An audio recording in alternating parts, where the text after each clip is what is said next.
Here we go. This is the creme de la creme. This is Kingani, who was probably not as involved as Hojan and Alex, but definitely a big-time cheerleader and somebody who has a pretty big platform. This one fought the quote was this: innocent people don't stay silent for this all. So what does this bitch do? She's Alex's ex-girlfriend. So my experience with Alex. So let's check this motherfucker out. Right? And some tools might be unavailable due to heavy collaborative use of this document. My experience with Alex. Though we never confirmed it to the public because I personally like keeping relationships private. I did Alex from June of 2017 to March of 2018.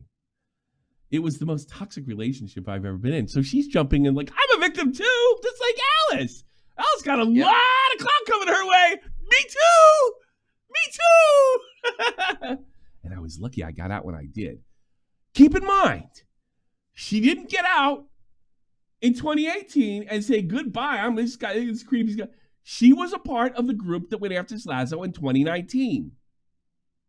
That she was a part of it. So she broke up her, I guess, intimate relationship with him, but she did not break off his relationship with him at all until Alex fucked them all by getting them involved in this shit. But they were all gung-ho. They didn't do the research. And by the way, Kingani, do you remember when you talked to Vega at TwitchCon or whatever the fuck it is you went to? Do you remember that? Remember you and Shay and Hojan and you all stared into the fucking space like you just got back from Vietnam and he said something like this to you? You think you're ahead now, but I know these guys. And I know these guys a lot better than you know these guys. They will look under every nook, every cranny. They will find every statement you ever made. So if you didn't do your homework on this, they will find out. And supposedly you guys went like this. Let's go party. You were warned. You were warned. Did you really think you had that in the bag? So this bitch, she's like, this is a good opportunity because this is who Alex would date. This is another reason I'm not ready. Give Alice the benefit of the doubt because I know who he's attracted to, and she's one of the worst. She's as bad as he is. I had a guy. Can I say? Yeah, I can say his name. I don't want to say who he's done work for, but a Jack Johnson, longtime fan of the show. He's in the Glory Hunter server. We watch football teams. He worked with her before she got like a foothold, right? Well, guess what? She's a social climber just like Alex because she pretended she didn't know you when she moved up a level. And that happens a lot in YouTube, by the way. Everybody kind of forgets their old friends and what have you. It happens. Sometimes it happens. So I'll tell you who else it happened to. And by the way, Mimulus, he never had a bad thing to say about it. Did you know Toon and Mimulus were like this? I didn't know that until Toon came to Wiesbaden during the pandemic, right? Toon, the Dutchman, right? And he told me he had nothing but nice things to say about George. Like he said he's the greatest guy ever. I said, why don't you guys talk to him? You could probably give your shit a shout out or something. He's like, he got so big, so quick, and so busy, we just lost contact. He's like, it's nothing to do with him. He just got that fucking busy, and I wasn't like gonna hold him back because that's the kind of guy Toon is. He's like one of the nicest guys you'll ever meet, dude. He's one of the nicest guys you'll ever meet. I was like, he didn't fucking reach out to you. He's like, no, he really just got whisked away in a wave. That was the word he used.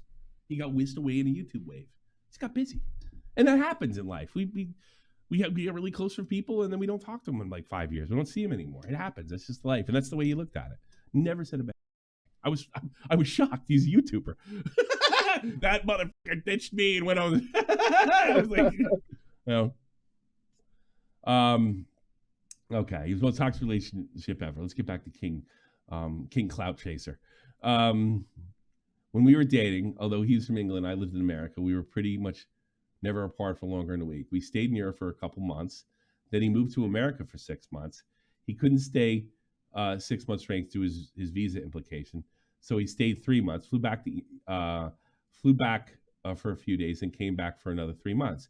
After 6 months was over, he and I couldn't come to America again due to his visa requirements. We spent some time away with each other. During that time, with the help of my friends, I came to the realization that he was the worst, most toxic relationship that I'd ever been in. So you didn't come to that realization. Your friends told you. Something tells me you're going to blame all this Slazo stuff on Alex. It started out great, as they always do, the honeymoon phase, as they call it.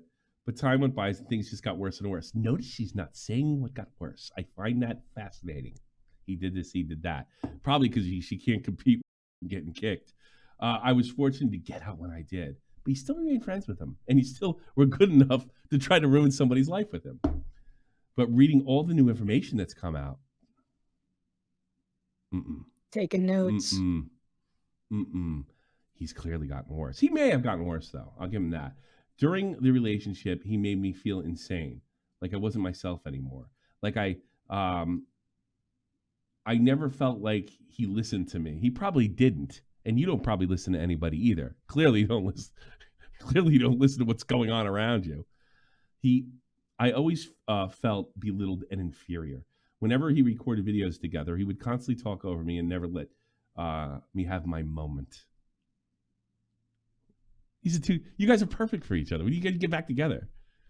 That little word told me it starts with a C. And it's clout. It's not the word, but it's clout. Does it? I mean, really. All right. Everybody's making fun of Alex because of this, right? This whole fucking thing right here. Let me play this gem. All right. This is actually my favorite. What judgmental is, I think I may have said like 100 times to the point where it's actually really hard to follow what I'm saying because it's so flexible. I've gone, you could do this, but you might be able to do that, but you might be able to do that, and you might be able to do this, and this might work, but you might be able to do that. And it sounds fucking mental. I don't even understand how you could possibly actually follow along to it. Like most of my friends struggle to actually understand what I'm saying. But that's why I'm a professional and you're all not. To me, that sounds exactly like he never let me have my moment. I mean, it's all this YouTube speak. I'm a professional YouTuber. He would get stressed over YouTube constantly and complain about uploading as if it was the hardest job on the planet because he had to make himself feel more important. By the way, you do too. And no one had it harder than him. It was the classic, I can't catch a break. If we ever had a disagreement, boy, this sounds like just a bad relationship. Like, why are you like this girl's getting kicked, punched, called the N-word. I know that's like the worst thing in your world. And she's being threatened to I'll break your neck. That's another one of my favorites. I'll bash your head into a brick. And you're gonna compare your little toxic relationship to her? You bitch. Oh my God. I'm still waiting for it for did she better pull out the hat like I got headbutted or something because honestly, do you know? Do you know what I mean? She knows if she does that, people are gonna go evidence. You know. Yeah. You know. Another thing is he could sue her. You know, she probably doesn't know how much money he's got left. Probably not as much as he used to. Sometimes we'd also allude to the possibility of killing himself over minor conflicts as a threat. I also continue with the conversation. I believe that. What truck do you? It's another British YouTuber. So you had the Mack truck for Cobra. Yeah. What truck would you like to hit, Alex? If it happens, I would a Zamboni. I would like a Zamboni to lose control, leave the ice, hit a bump, hit some kind of riser, and then actually smash into you from above. So like you're sitting there, boo-ba-doo-ba-doo, and the Zamboni actually comes out of the air. There's no way and you realize it, you're like, oh my God, that's a Zamboni, and I don't have enough time to get away. And you're gushed. That's what I want. There you go. Better than a Mack truck. Because like adding to a pile of minor issues is blow fart of obstruction. The other thing he did is spin his own narrative and twist words. Yeah, no kidding. He didn't just do this in the relationship, but he did it with work and his friends. The main reason why many people stopped talking to him because he started to realize that there were even the smallest amounts of drama, and he heard about it. He would make sure to involve himself. That's true. That I knew. I knew that in 2017. Even if the subject was absolutely nothing to do with him, he would just make everything so much worse. For example, the Slazo situation. I want you to realize this. I want everybody, just to know that you're paying attention. Even if you don't like me, put a 1 in the chat. All right? Because I'm going to read this to you. Right? I want to see 1s in the chat, just to know you're paying attention. And I want to give you an idea what this person's like. Just do it. Do it because you want to pay attention to what I'm about to read, what I'm about to say, and then I'm about to read. Everybody that was involved and took part in the Slazo situation, some more than others, have apologized for it, including one of the most toxic psycho bitches I've ever come across in Hojan, okay? Everybody. Who was that guy we talked to? Weist, who didn't even need to get involved in the beginning. Weist. Everybody. Alex, Hojan, Bluesdank, probably more than he had to. All those, Quite, I think he did it the summer of 2019, because I remember I was in Spain when that happened, right? Everybody, except Kingani. She has never apologized for her, and she's gotten a lot of shit for it. She's gotten tons and tons of shit over it. Now, I want you to keep that in mind. The Alice things happens, and she's the first one to take her minor bad boyfriend story and keep it on the same level, to add on to this, to be a part of it. This is a lot different than what George did. George is doing some minor damage control because he's probably, wow, this is getting hot, right? Okay, fair enough. This is next fucking level craziness. Next level. For example, remember I said that she has yet to apologize for this, which is incredible. And people wanted it to. And she got tons of pressure, and she was like, fuck that shit. And she still stuck her nose in it. It has been 5 years. You know how I know that? Because I just checked the Baited podcast, the ImAlexx's episode, the last episode of the Baited podcast, July of 2019. That was half a decade ago. And she said nothing. Unbelievable. I continue. Throw him under the bus now. For example, the Slazo situation. Though it was never said in the original statements by Shay, he somehow came to the conclusion that it was rape, and everyone else got the blame for saying his words. You went along with it. It was up to you to correct that. You signed along and doubled down when we started getting closer and closer.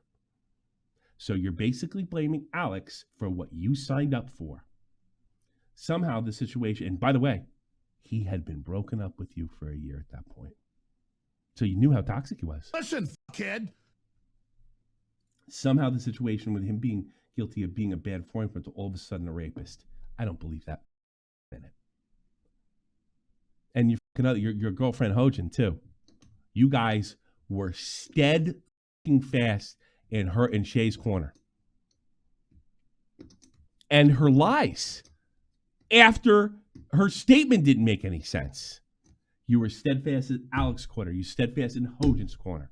Steadfast. And then when it became absolutely clear that he didn't do what he was accused of, you kept quiet for half a decade until just a couple hours ago. This is who Alex dated. This is the person that is comparing themselves to a girl that was actually assaulted. This was the final nail in the coffin. I cut all time with him after. Had it worked, you wouldn't have.